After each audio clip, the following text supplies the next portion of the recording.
जैसे उसको चुभे थे वैसे ही आपको चुभ रहे हैं, तो ये कर्म है। और सबसे बढ़िया बात, सबसे विचार करने योग्य, भगवान शंकर कहते हैं कि सबसे बड़ी गलती भीष्म पितामह ने की थी। देखिए, जितना पाप हम करेंगे, जितना पाप का जो दोष होता है, उतना दोष हमें पाप करने से लगता है, उतना ही दोष पाप होते हुए देखने से भी लग जाता है।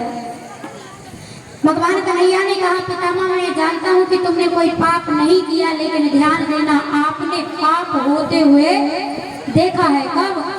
दुशासन द्रौपदी की साड़ी खींच रहा था, अरे आप नजर उठा करके दुशासन की तरफ देख लेते, दुशासन की हिम्मत नहीं थी कि वो द्रौपदी के चीर को छू लेता, साड़ी को छू लेता।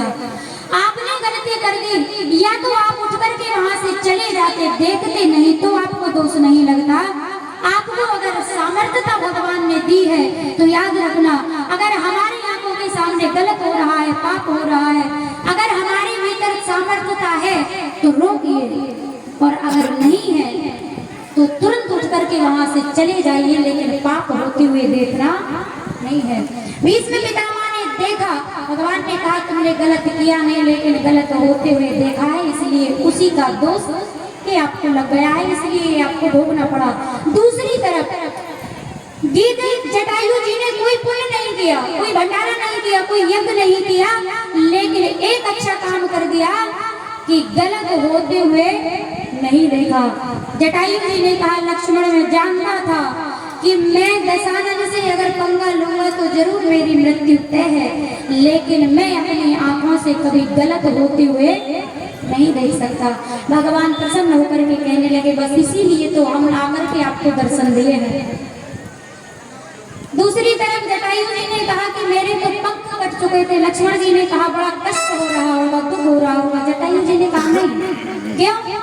जब तक हमें लगता है कि हम भगवान तक चल के जा सकते हैं, तब तक भगवान कहते हैं आइए, और जिस दिन हम कह देंगे कि भगवान हमारी सामर्थ्यता नहीं है कि हम आप तक पहुंचे, भगवान कहते हैं जिस वक्त तुम छोटे बन जाओगे, कह दोगे कि हम आप तक नहीं पहुंच पा रहे हैं, तो भगवान कहते हैं उस वक्त मेरा कर्तव्य बन जाता है कि मैं स्वयं चल करके तुम्हारे पास आऊंगा।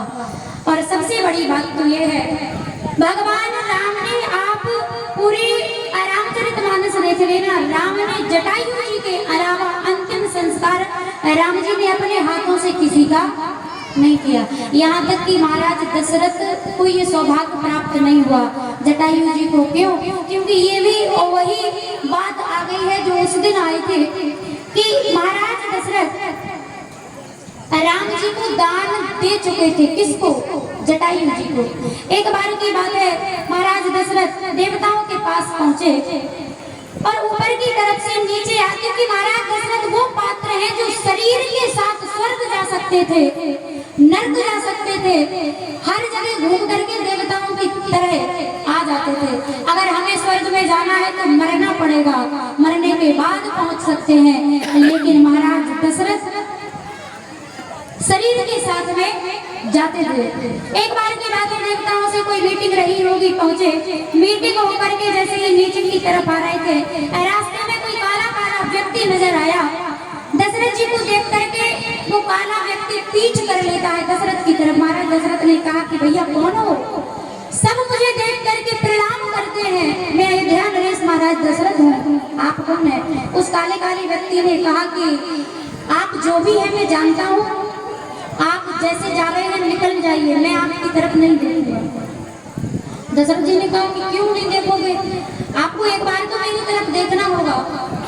तो उस काले काले व्यक्ति ने कहा कि मेरा नाम शनि है और इस समय मैं क्रूर दृष्टि में हूँ, और ध्यान देना मैं जल्दी जल्दी एक क्रूर दृष्टि किसी पर डालता नहीं हूँ, इसलिए आप चले जाइए। दशरथ जी ने कहा कि नहीं, एक बार तो मेरी तरफ देखो, और ना चाहते हुए भी आज शनि ने जैसे ही देखा तो ध्यान देना दशरथ जी का ज्यादा तो कुछ नहीं बिगड़ा। क्यों? क्योंकि महाराज दशरथ धर्मात्मा है, तो जो धर्म के सबके साथ चलता है उसका कोई बिगाड़ नहीं सकता, लेकिन क्रूर दृष्टि में उस समय शनिदेव थे।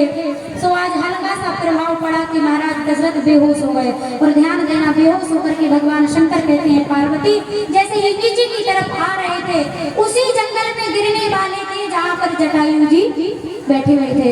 जटायु जी की नजर पड़ी, कोई ऊपर से नीचे की तरफ आ रहा है, न जाने ये कांटों में गिरेगा, न जाने पहाड़ों में गिरेगा। आज जानते नहीं है जटायु जी, लेकिन पंख फैला करके दशरथ जी को लिया और धीरे से धरती पर लेटाया।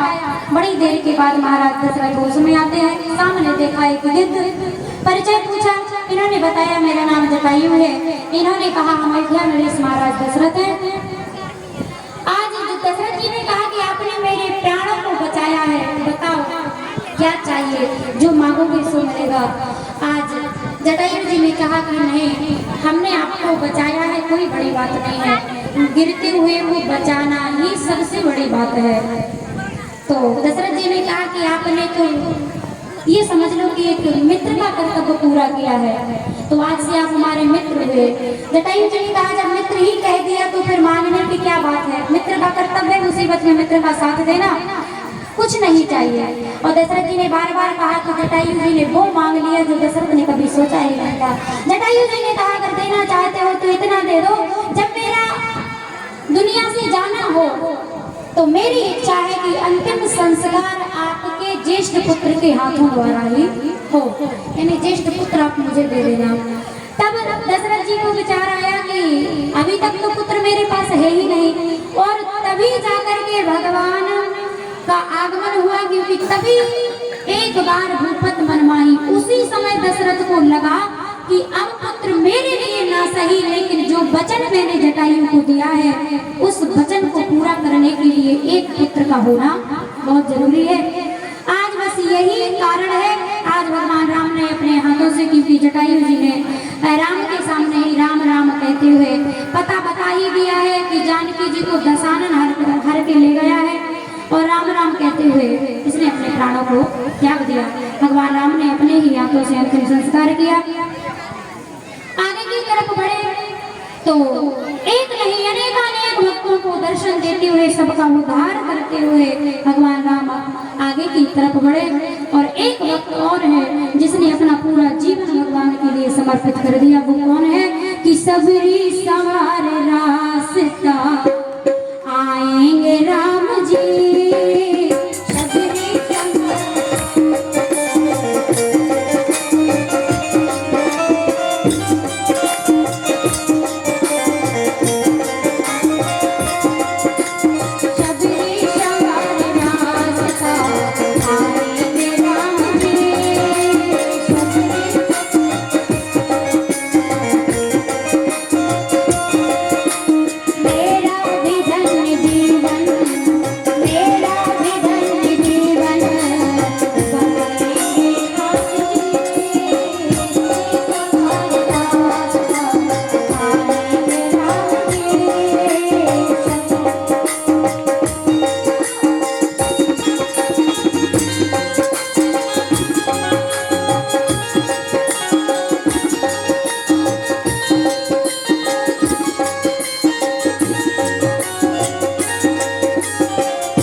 बोलिए शबरी मैया की। आज सबरी माता जिन्होंने पूरा जीवन राम के नाम पे कर दिया, क्यों? क्योंकि ये सबरी कोई साधारण स्त्री नहीं है। लेकिन ध्यान देना, सबरी जो है ना, भगवान सबरी के पास इसलिए भी गए क्योंकि भगवान दिखाना चाहते हैं कि ऐसा नहीं है कि मैं केवल ऊंची जाति वालों को ही मिलता हूँ। अगर भक्ति है, भाव है, तो मैं एक भीलने के घर भी जा सकता हूँ, उसको दर्शन भी दे सकता हूँ। और ये असल में सबरी कौन थी? भगवान शंकर कहते हैं कि पूर्व जन्म में एक महारानी थी, राजा की रानी थी। एक बार की बात है, महारानी राजा के साथ में कुंभ के मेले में पहुंची, प्रयागराज में, प्रयागराज की धरती पर, क्योंकि इस बार भी महाकुंभ था। कहा जाता है कि 144 साल बाद ये कुंभ आया था। आप में से कोई गया था कि नहीं गया था?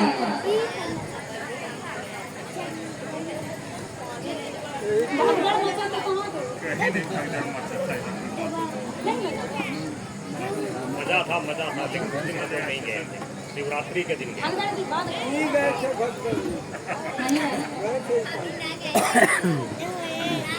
अरे प्रयागराज आधा गए हैं इसमें की बोल गोविंद भगवान की।